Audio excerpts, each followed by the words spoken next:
Right, everyone, here we are with another video with Invest for Tomorrow. And to all the first time viewers and investors, welcome to the channel. And to all the subscribers, welcome back. All I ask for in return is for you to smash that like button to let me know you watched this video, you found it helpful and informative, and it helps out the YouTube channel. Don't forget to stay tuned towards the end of this video because I have a ticker symbol you won't want to miss, and you definitely want to have it on your watch list. It's in the EV sector and it's below $10. Definitely has upside potential if it proves itself and continues to push forward. So stay tuned for all that information. So here we are, Nano Dimensions. Nano Dimensions has had a big drop. It hit a high of $18 and a low here of about $6.50. From that point forward, it's been running up and it's about to 2x from those lows. Now, could this run continue? That's what we're going to look for in just a moment. We're going to go ahead and look at our new resistance and support in just a moment. But let's look at how Cathie Wood has been responding to this drop and this upward movement that we've been seeing. So RQ here on the 11th, since Friday was the 12th and I wasn't able to pull up that information, it didn't reload. It basically skipped Friday and we're sitting here looking at it from the 11th to the 15th. So on the 11th, they went ahead and had on RQ 6,875,352 shares. Okay, I want you guys to keep that in mind, and we're going to look at how much they have from the 11th to the 15th. And the reason why I emphasize the dates is because a lot of investors say, well, I didn't get that in the emails. I've stated it previously in a lot of my videos.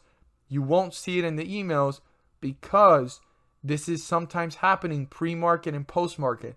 The email is not pre-market and post-market trades. It is intra-day trades. So anything throughout the day, any buys and sells intra-trade, that's the time that they're going ahead and sharing the emails with you guys. So just because you're signed up to the email, you're not going to always know every buy and sell. And I caught on to that very early, and that's why I make these videos. There would be no point for me to make a video if we all are signed up to the email. I receive the same email. A lot of people talk to me like if I didn't know that there's emails being sent out. I don't see these happening in the email, but I'm actually here sharing it with you guys. So here's the 15th. RQ holdings on the 15th. And they have now 6,944,724. So that's a pretty big jump there for them. They jumped from basically the 75 mark, right? 875 all the way up to 944. So that's about right there, 60 to 70,000 shares that have been added on to RQ. Now, the fact that she's adding on, even though she's nibbling and adding on little by little, that's a pretty bullish statement on her end. And this is not the only stock I see her adding on to a lot. And it's very interesting to see many different stocks being added onto in these last several weeks. Now, here we are with our W on the 11th, and it's 5,678,742 shares that they had on the 11th. And today they have, again, ARKW, the 15th, 5,678,742. And I did just repeat that number just to confirm it to you guys. They have not bought or sold for ARKW. So when they don't buy, this is something that I find very interesting. They are not selling is a good sign. Okay, so when they don't buy and they're not selling, it's a very good sign of how bullish they feel. Whatever reasons they did not buy into this ETF, more Nano Dimensions, they were probably buying other stocks, but very, very bullish and bold statement that they've bought in RQ and that they're still holding the same position in ARKW. So let's see here our resistance and support. So the 50-day moving average here is 11.11. Make a wish. No, I'm just kidding. But 11.11 here. Okay. And if you were to wish something, what would you wish for? More rockets for Nndm to fly to the sky high, past the $18 mark and go where? Write it down below how far you think Nano Dimensions can go in the near term. Let's say next 6 months or maybe the rest of this year. How far could you see this rocket fly? But 11.11 is the 50-day moving average. Our support is right here at 11.04. If that gets broken through, we want to watch this carefully, and our next support level would be down here at 1047. Keep that in mind. Write those down so you can go ahead and see how the bulls react between that support and the next support, because we're now in bearish territory. And if the bulls can reappear and bring it back up, that's a good sign that they're bringing some traction and building up upon it some momentum. So keep that in mind. We're right now above the 50-day moving average, 1111, and we're sitting at 1149. So we're in bullish territory, but we're in tug-of-war zone, since every single time the 50-day moving average is getting closer and closer to the price. So keep that in mind. We want to pay close attention to these numbers: 1047, 1104, and 1111. And like I said, right down below, what would you wish for at 1111, or anytime you see those two numbers for the stock of Nndm, or just your portfolio in general? And let's see if those wishes can come true. So here we are with our resistance. This is the highest point we've seen in this bullish run since the lows of 650, and that is right here at 1181. 1181 needs to be broken through, okay, and turned into a support. The bulls need to go ahead, turn that into a support, pull upwards, and reach newer highs and new resistance levels. So I do want every single investor and viewer to be aware of that. 1181 needs to be broken through, turn into a support, so this can reach newer highs and pull further away from the 50-day moving average and skyrocket, right? Turn into rockets away from 1111 and hit newer highs. As always, guys, if you found this video helpful and informative, please do so and subscribe. Don't forget to click in the bell so that you don't miss a single video that I post. Share this with your friends and community, and hit that like button to let me know you watch this video. Helps out the YouTube channel, and it lets me know you found value in all this information. And stay tuned for the end of this video, because we have a ticker symbol you won't want to miss. Definitely do more due diligence on it, but check out everything I have to share with you guys.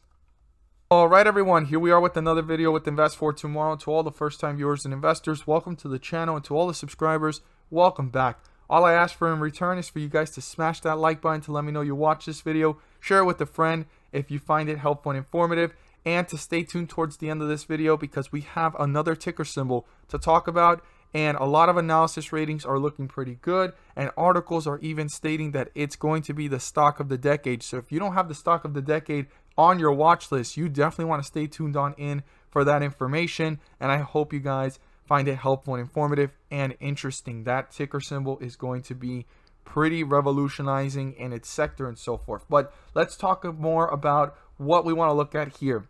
So what is the stock here that has so much potential? It's a penny stock, and it is stock AYRO. AYRO, okay? AYRO stock. Now, who are they? Well, they are trying to be a zero emissions company to do the future of delivery, which is, you could see these small little trucks here. You can see them in the background.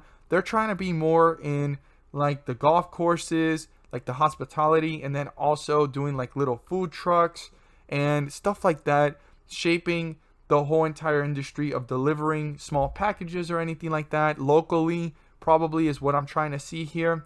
That's what they're really focusing on, and trying to do a zero carbon footprint initiative, right? That's their true goal. You can kind of see the golf course here kind of style, and then you can kind of see in the background it looks like a campus. So when we go down here, they're looking to be in campuses, hotels and resorts, food and beverage retail, and probably even the government. And that's exactly what they're trying to do right now. So if they go ahead and get into this initiative and jump on the boat with what their goal is, which we're going to look at an article right now, they're already incorporating themselves into the government, and it's going to change the way things are delivered and done. And this AYRO company right here, this little cart right here, reminds me of Solo. Remember Solo? You can imagine that Solo probably has more power than this one and so forth, but this company here is working their way to making vehicles that last a little bit longer, because right now a lot of their vehicles go up to like probably 50 miles and up to probably 100, like you could see here, that they're trying to be in the 100 top cities. So this is going to be something where people can even rent these and drive around, have fun. I don't know. It's almost like being in a golf court or a go-kart around the city, right? That's what they're trying to do. Now, I don't know how much miles this one can do. The Solo, I don't know if you guys have heard about it before. It could do a little bit more, and it has a little bit of power. But I mean, this company here is really taking a shot in trying to be in the EV sector. And this is the EV penny stock right now that has so much potential. Obviously, you're placing a bet on it because it still has a lot of room to grow or do a lot to prove itself. But what it's trying to do so far is pretty interesting. And let's look at institutional ownership. So institutional ownership is pretty interesting. But before we look at that, I want you guys to see here how the common stocks are being awarded to insiders, right? You can see here, these are directors and so forth. They're all receiving awards right now. You can see how many shares they change by, how many are remaining.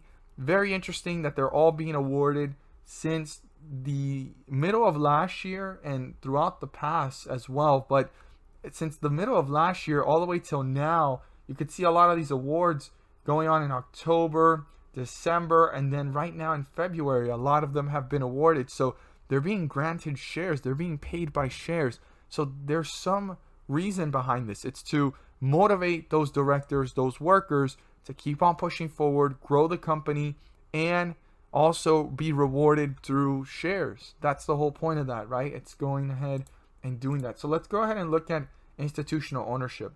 So there's some big players here that own big amounts, but from even the past, all the way back in 2012, 15, 16, 18, 19, and 2021, there's a few that have loaded up, and you can see here the 2021 have loaded up the most. And you can see here in February, it's where it's happened. 1 million, 1 million, 3 million. Very interesting. So we have Vanguard, Morgan and Stanley here. We have even BlackRock, all in this recent buying and holding position. So a lot of new buying positions have happened. Some have closed out. You could see that, but there's a lot more green, right? And you can even see here almost 2 million going on. You could see Vanguard on the 12th of February. They loaded up right there, almost 300,000 shares. Let's just say it. And they could go ahead and load up more and reach or surpass 300,000. And you could see others here loading up their positions as well. All these last several months, from like January till now in February. And you could see BlackRock here owning 250. They could probably break through the 300,000 as well. And when we come up here, you can see that Vanguard owns other positions as well in other indexes. And I really like Morgan and Stanley being here and surpassing Vanguard's and BlackRock's position because they're a lot more conservative and they're being pretty bullish right now. So pretty interesting to me. Obviously, it's not large amounts, but there's institutional investors taking a shot at it. So that says a lot about the company. Definitely go check out the website, AYRO.com. Will take you right to it, or you can just look at AYRO.com, or website on Google, and it should pop up, give you so much more information about the insight, the outlook of the company, and what they're trying to do.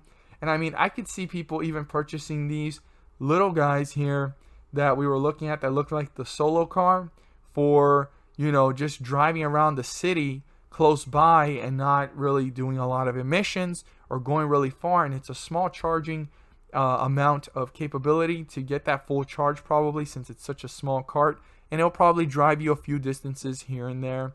And we'll have to see the top speed as well, if it could be on the roads. But like I said, this is so game changing. I look forward to seeing your guys' thoughts on it. And let's look here at the chart. So the chart started to pick up some steam here back in October, and it ran up to $11, came back down to $5, ran back up to 11. So 11 seems to be, a rejection point. If it could break through that, we could see this break out to newer highs. And it pulled right back down to almost $4, and it's running back up to 7. This stock here is showing some consolidation, though, from these lows down here of $2 and even down here again $2. So far, there is some strength of not retouching these lows and showing itself some strength at the $4 range. If it can stay above $4, I think this stock has potential, and if it can even hold up above 5, even better. And it could finally break through 11 if catalyst and potential continues to push this upwards. I mean, that's going to be a good sign. Now, earnings in the past, when you look at it, I can't pick it up here. It's not letting me. Let's see what's going on. There we go. Earnings in the past has been a little bit negative. And we could see over here as well, negative. And then right here, let's see what their estimate is. 0.10. If they can beat it, that might be a good sign for the company. If they do worse, it could probably pull down the stock a little bit. So earnings is coming up soon. So there's no better time than now to have this on your watch list to look out for opportunities. Obviously, institutional ownership is not so bullish. You could see that they're not having that much above the millions, especially big banks. But when you look at other institutional investors, they're taking a bet on it above $1 million, and you can see it right here by these other institutional investors. This one right here is owning up to 4 million. I mean, I could see so much going on for the future of this company. You know, early on, it's going to have its hiccups. It's small. It needs to prove itself. People need to adapt to it and like it and want it and realize it's worth it, and it's going to change the industries that they're trying to go ahead and get into, and it's just going to make everything so much more different. And you can literally see here like a janitor working. I mean, I can definitely see a janitor driving one of these around instead of being gas, zero emissions, all electric, EV completely. And I mean, with the way things are changing, every little detail of zero emissions with the zero carbon footprint is going to make a big difference in the world and in the communities and just in this sector of the EV sector. I look forward to seeing what you guys really think about it. Comment down below how you feel about it. Have you done some research on it? Did you know about it before seeing this video?